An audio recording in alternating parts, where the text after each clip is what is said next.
Fala, trader! Você sabe identificar quando o mercado está pressionado para compra ou para venda e quando ele não está tendo essa pressão, né? Não está conseguindo ter essa força suficiente para continuar o movimento inicial que é produzido no mercado? Então vamos lá, esse é o intuito do vídeo de hoje, tá? Falar um pouquinho aí sobre pressão de compra, pressão de venda, né? Como que a gente identifica, como a gente atua quando acontece isso no mercado, né? E quando não está mais sendo pressionado também, né? Quando que a gente identifica essa mudança, né? Vamos lá, tá? Vamos pegar o exemplo aí do dia de hoje, tá? Estou fazendo esse vídeo também por conta de uma dúvida que surgiu hoje, tá? Que me mandaram. E eu pensei assim, eu vou gravar um vídeo hoje, né? Falando justamente sobre isso para facilitar aí o entendimento de todo mundo também, tá? Vamos lá. Mas antes de dar início aqui, ó, não se esquece aí de ir deixando o like no vídeo, né? Se você ainda não é inscrito, se inscreva aí no canal. Lembrando que Black November, né? Começou a Black November aí. E a promoção aí do treinamento tá com 40% de desconto, vai até o final do mês, agora de novembro, tá? Fechou, pessoal? Então vamos lá, vamos dar sequência aqui. Vamos falar um pouquinho aqui sobre hoje, tá? A situação que aconteceu hoje, tá? Quem está lá no Close Friends já sabe a operação que eu fiz hoje, né? Peguei uma venda aqui nessas máximas, acabei saindo ali com 8 pontos dessa operação, né? Depois o mercado despencou ali, mas tá tudo bem, né? Saí com 8 pontos, o mês está começando, né? Vamos fazendo aquele básico bem feito, feijãozinho com arroz aí, vamos somando pontos nesse início do mês, legal? Mas vamos lá, ó. Qual que foi a situação do mercado hoje, tá? Inicialmente a gente viu um fluxo de compra, né? Deixa eu até dar um zoom melhor aqui. Nesses primeiros candles, né, que o movimento aconteceu aqui, tá? Então o que que acontece? A gente tem aqui, ó, esses primeiros candles, né? A gente tem um candle aqui bem comprador, né? Jogando o mercado para cima. E quem opera fluxo, né, conseguiu perceber ali. Logo mais acima aqui, ó, o book começando a ficar extremamente cheio, né? Logo no início do mercado aí, tínhamos uma quantidade relativamente alta de lotes aqui já, né? Demonstrando interesse nessas regiões aqui de máxima, tá?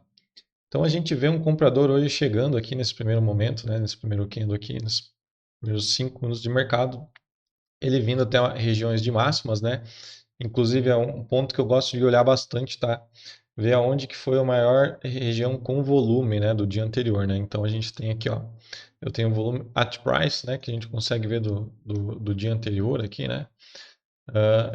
Significa aqui, né, ó, essa zona que está em vermelho aqui no fundo, vocês podem ver que aqui está tudo cinza, né? Aqui nessas regiões aqui todo cinza, e aqui tem essa lista aqui vermelha, né? Aqui significa que aqui foi o preço, né, o ponto onde mais teve negociações no dia anterior, né? Onde teve mais volume negociado, tá? Então, são pontos importantes aí, né? Que vai precisar de volume para o dólar começar a trabalhar acima ou abaixo dessas regiões, né? Para romper essa região aqui, tá? Mas tudo, claro, a gente sempre precisa confirmar no fluxo, tá? Não adianta chegar aqui e querer vender logo de cara, né? Não adianta fazer o que for aqui sem pegar um gatilho através do fluxo, sem entender o que o fluxo está falando para você, tá? Então, o que que a gente tinha hoje aqui? Um fluxo comprador inicialmente, né? Chegando aqui nessas regiões aqui próximo das máximas, esse fluxo comprador, né? Ele começa a ser absorvido, mas o comprador não tomou com aquele volume todo assim comparado que a gente já conseguiu ver ali no book de ofertas, né? Nós tínhamos uma absorção aqui logo inicialmente, né? O comprador chegou ali tomando, começa a ser absorvido, né? Ou seja, se tem uma absorção, significa que tem um vendedor defendendo aqui também esse ponto, tá? Porém, o vendedor ele também estava bem exaurido, né? Ele aliás, ele estava bem passivo, né? Ele não vinha muito com fluxo a mercado, tá? Não significa que ele estava ali aguardando ainda, né, o decorrer dessa região, né? Se o comprador ia chegar com volume e ia levar essa região, né? Ele acaba meio que induzindo o comprador a começar a gastar lotes, né? Se ele está absorvendo, é sinal que ele está conseguindo segurar o preço, né? Então, ele vai induzindo o comprador a gastar lotes. Então, o comprador aqui, ó, nesse segundo candle, ele até tenta, né? Rompe a máxima aqui, ó, meio pontinho, um pontinho ali, ele rompe a máxima, né? Mas esse rompimento aqui, ó, foi com baixíssimo volume, né? Foi com baixíssimo volume. O comprador basicamente aí nem tentou tomar as máximas, né? Ele conseguiu ganhar um spreadzinho aqui, digamos assim, mas ele não conseguiu imprimir volume suficiente para continuar esse movimento de máxima, né? E a gente vinha, ah, o vendedor ali também bastante exaurido, né? Não estava tão presente. Quando o comprador tentou romper a máximas, logo em seguida ele exauriu, né? E ele já tinha sido absorvido antes, ele já tinha sido exaurido antes aqui também, né? Aí ele tenta tomar mais uma vez, né? Com nem tanto volume assim, né? Com baixíssimo volume e ele exaure mais uma vez, né? O comprador exaure de novo, tá? Então aqui nessa situação a gente não consegue ver uma pressão de compra ainda, né? Por quê? Porque por mais que faltava o vendedor entrar, né? O vendedor acredito que até ele bateu ali, se não me falha a memória, até o 14, se não me engano, tá? Mas não significa que o comprador ele estava fazendo essa pressão de compra, né? Até a dúvida foi essa, né? Que apareceu um comprador aqui defendendo o 14, porém ele chegava nas máximas ele não tomava, né? Ou seja, imagina que a gente tem um comprador empurrando aqui, né? O mercado está subindo, né? A gente tem aqui ó, um candle subindo, tá? E o vendedor ele vem e bate, né? Ele bate aqui para baixo. Deixa eu pegar um quadradinho aqui que fica mais fácil de desenhar. Ó, a gente tem um fluxo de compra que ele sobe aqui, né? Ele vem subindo, vem subindo, vem subindo, que é aquele primeiro candle. Beleza. O segundo candle abre e o vendedor ele vem aqui e bate aqui e o preço para aqui até o 14, né? E logo em seguida o comprador volta a subir, tá? Vou até deixar um paviozinho aqui desenhado para entender esse movimento, tá? Então, o que que a gente vê ali? Bom, o vendedor bateu até o 14, né? Teve uma agressão até o 14 e o comprador absorveu, né? Legal, ele absorveu realmente. Vamos ver agora se o comprador vai manter essa pressão, se ele vai vir aumentar o volume para vir esse rompimento de máximas, né? E esse volume acaba não acontecendo, então isso vai anulando a nossa pressão de compra. Por quê? Se o comprador ele absorveu aqui, né, aquele 14, ele deve continuar mantendo a pressão agora sempre acima, né, cada vez mais próximo da mínima e, consequentemente, ir aumentando esse volume de compra para ocasionar o rompimento dessa máxima. Tá? Se não existe esse aumento de volume aqui para rompimento dessa máxima, significa que o comprador ele não está mantendo pressão no mercado, né? Ele está mais exaurindo, na verdade, né? Porque ele não consegue imprimir volume para romper a região de máximas. Então, até anoto ali nas minhas anotações, né? Onde faltou volume de compra, né? E para mim pensar numa venda, faltava somente o vendedor sair daquela passividade, né? Porque eu já vi que tinha um vendedor atuando ali de forma mais passiva, mas para dar um gatilho de venda mais concreto, faltava o vendedor sair dessa passividade aqui nessa região, né? Logo em seguida o vendedor chega, né? Ele aparece, traz um fluxo ao mercado, eu faço aquela venda ali no 13,5, né? Aqui nessa região mais ou menos, e chega o fluxo de venda aí derrubando o mercado, né? Ou seja, o comprador ele não manteve a pressão, né? Ele foi perdendo o volume nas máximas. Então isso não é uma pressão de compra, tá? Então teve bastante gente que ficou com medo de vender porque o vendedor ele estava bastante passivo, né? Porém o comprador ele não imprimia volumes suficientes para continuar rompendo máximas.